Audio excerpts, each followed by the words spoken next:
The Mercury Prize for Album of the Year is the biggest award in the British music industry. A nomination alone can mean huge exposure and an increase in record sales, but it has been accused of tokenism in the past, with nods to jazz and folk every year, and apparently the biggest album never wins, apart from Arctic Monkeys.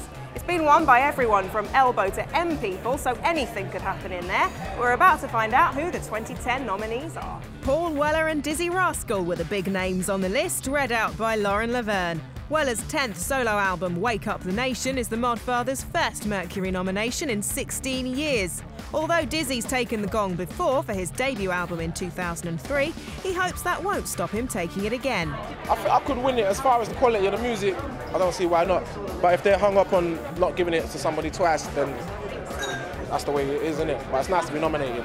Corinne Bailey-Rae performed the title track from her second album, The Sea, which was another record widely predicted to make the list. For this album, it means a lot actually, because I feel like this record is so different to my first album, and the first album was so sort of commercially successful, and I felt that brought me a lot of freedom, and I felt with this record I wanted to do something different. Smallest surprise had to be the XX, who've had an incredible year since the release of their self-titled debut LP last summer. It's ridiculous to be here, really incredible. I'm not complaining, like this is incredible, but we've never done anything like this before, so it's a little bit terrifying. Among the favourites to win, they're not letting the hype get to them though. I think one thing we learned from last year is I know so many people that were so sure, like Florence was a sure thing, and and then Speech to Bell walked away with it. So I know there can be a lot of surprises when it comes to this. Also nominated were Oxford's Foals for their second album Total Life Forever,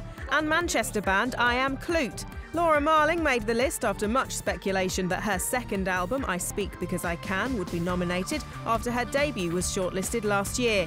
She'll be competing against her pals Mumford & Sons, whose debut Sigh No More is also up for the prize. The winner of the Mercury Prize 2010 will be announced on Tuesday the 7th of September.